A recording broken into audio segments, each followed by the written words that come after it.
Assalamualaikum warahmatullahi wabarakatuh. Puji syukur kehadirat Allah Subhanahu wa Ta'ala yang telah melimpahkan rahmat dan kasih sayangnya sehingga kita bisa tetap semangat pada siang hari ini. Salawat serta salam semoga selalu tercurah kepada baginda besar kita Nabi Muhammad SAW yang kita nantikan syafaatnya di yaumul akhir nanti. Amin amin ya rabbal alamin. Yang saya hormati Dr. Pujiati SPD MPD, yang saya hormati Profesor Dr. Undang Rosidin MPD, dan yang saya hormati Ibu Rahmawati SPD MPD. Di sini izin saya ingin mempresentasikan proposal penelitian saya yang berjudul Hubungan Gaya Belajar, Sarana, dan Manajemen Waktu terhadap hasil belajar kelas 12 IPS di SMA Negeri 13 Bandar Lampung tahun pelajaran 2025 sampai 2026. Yang pertama itu ada latar belakang. Di sini belajar merupakan proses perubahan perilaku positif melalui interaksi dengan lingkungan, sehingga hasil belajar menjadi indikator penting keberhasilan pendidikan.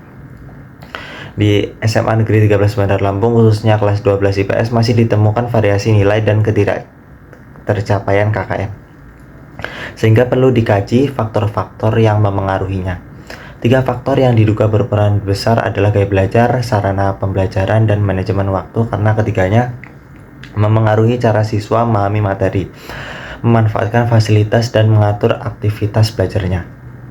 Penelitian ini penting untuk mengetahui hubungan ketiga faktor tersebut dengan hasil belajar serta membantu sekolah merancang strategi pembelajaran yang lebih efektif demi meningkatkan prestasi siswa dan kualitas pendidikan.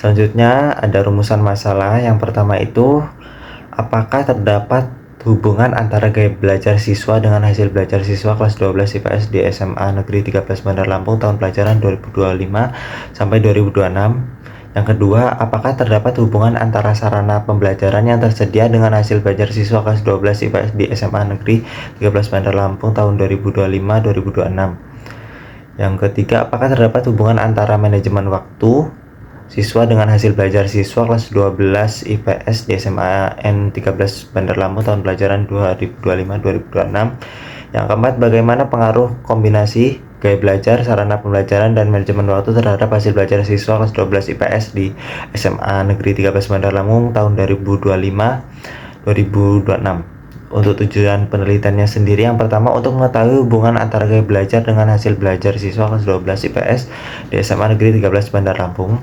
Yang kedua, untuk mengetahui hubungan antara sarana pembelajaran dengan hasil belajar siswa kelas 12 IPS di SMA Negeri 13 Bandar Lampung. Yang ketiga, untuk mengetahui hubungan antara manajemen waktu dengan hasil belajar siswa kelas 12 IPS di SMA Negeri 13 Bandar Lampung.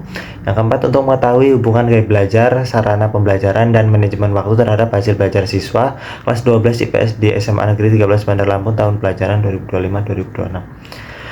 Untuk manfaat penelitiannya sendiri yaitu ada manfaat teoritis. Hasil penelitian ini diharapkan dapat memberikan kontribusi terhadap pengembangan ilmu pengetahuan khususnya dalam bidang pendidikan, psikologi pendidikan, dan manajemen pembelajaran.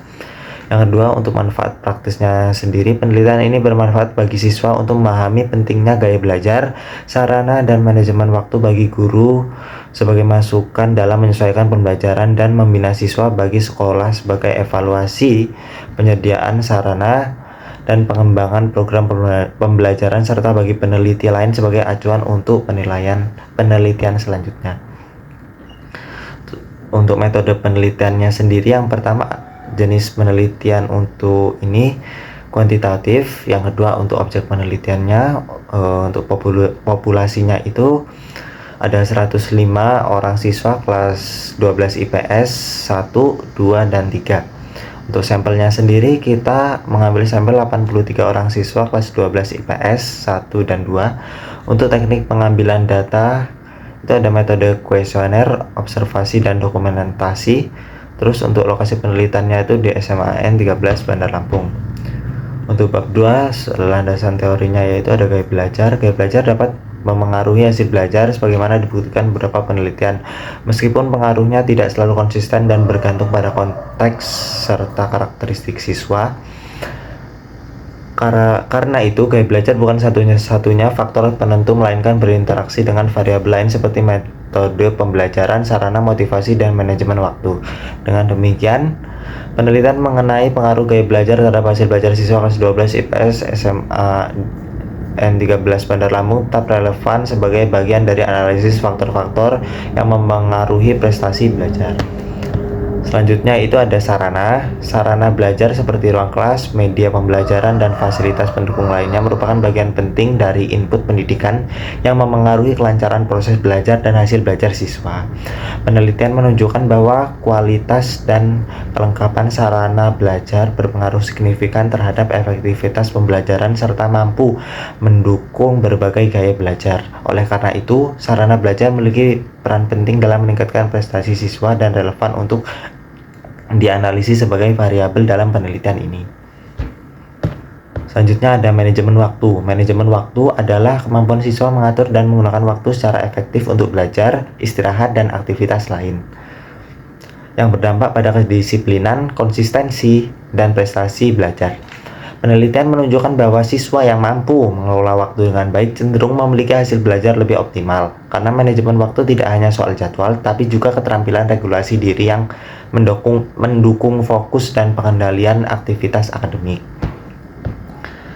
Selanjutnya ada hasil belajar. Hasil belajar adalah perubahan kemampuan siswa dalam aspek kognitif, afektif, dan psikomotorik setelah mengikuti proses pembelajaran yang mencerminkan pencapaian tujuan belajar. Hasil belajar dipengaruhi oleh interaksi antara karakteristik siswa, motivasi, minat, metode pengajaran, dan lingkungan belajar, sehingga bukan hanya sekedar output dari tes atau tugas, tetapi produk dari proses belajar yang melibatkan strategi, pendekatan, dan dukungan pendidikan. Untuk kerangka pikirnya sendiri, di sini bisa dilihat gaya belajar, sarana, dan manajemen waktu yang akan memengaruhi hasil belajar siswa. Selanjutnya yaitu ada hipotesis penelitian. Yang hipotesis pertama itu gaya belajar memengaruhi hasil belajar. H0-nya tidak ada pengaruh antara gaya belajar terhadap hasil belajar siswa 12 IPS SMA N13 Bandar Lampung. H1-nya ada pengaruh antara gaya belajar terhadap hasil belajar siswa 12 IPS SMA N13 Bandar Lampung. Hipotesis 2-nya sarana belajar memengaruhi hasil belajar. H0-nya tidak ada pengaruh antara sarana belajar terhadap hasil belajar siswa 12 IPS SMA 13 Bandar Lampung.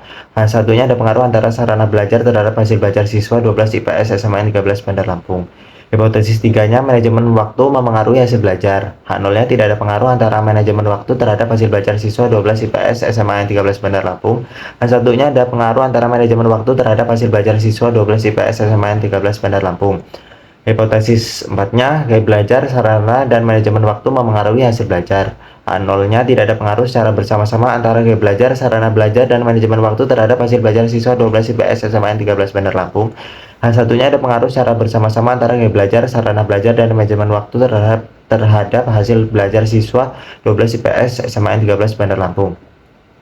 Untuk bab 3-nya sendiri ini di sini ada pendekatan dan jenis penelitian. Jenis penelitian ini adalah penelitian pengaruh yang bertujuan untuk mengetahui sejauh mana gaya belajar, sarana belajar, dan manajemen waktu memengaruhi hasil belajar siswa kelas 12 IPS SMA 13 Bandar Lampung, baik secara parsial maupun simultan. Variabel-variabel diukur menggunakan kuesioner yang telah divalidasi untuk menghasilkan data yang akurat dan dapat dipertanggungjawabkan. Pendekatan yang digunakan adalah kuantitatif dengan analisis data numerik melalui teknik regresi untuk menilai pengaruh masing-masing variabel terhadap hasil belajar. Pendekatan ini memungkinkan penelitian memberikan gambaran jelas tentang faktor-faktor yang memengaruhi prestasi siswa serta menjadi dasar pengembangan strategi pembelajaran dan kebijakan sekolah. Untuk populasi dan sampelnya sendiri kita di sini ada 3 kelas, yaitu 12 IPS 1, 12 IPS 2, dan 12 IPS 3 dengan total 105 orang siswa. Di sini kita hanya mengambil dua kelas, yaitu kelas 12 IPS 1 dan kelas 12 IPS 2. Dengan 12 IPS 2-nya 41 siswa, 12 IPS 1-nya 42 siswa. Dan kita total itu hasilnya 83 siswa. Selanjutnya untuk teknik pengumpulan datanya sendiri kita menggunakan 2 teknik. Yang pertama itu ada kuesioner, yang kedua itu ada dokumentasi. Terus di sini ada daftar pustaka. Ada daftar pustaka yang slide pertama, terus slide kedua, slide ketiga, dan slide keempat. Dan mungkin itu saja presentasi dari saya akhiri. Wassalamualaikum warahmatullahi wabarakatuh.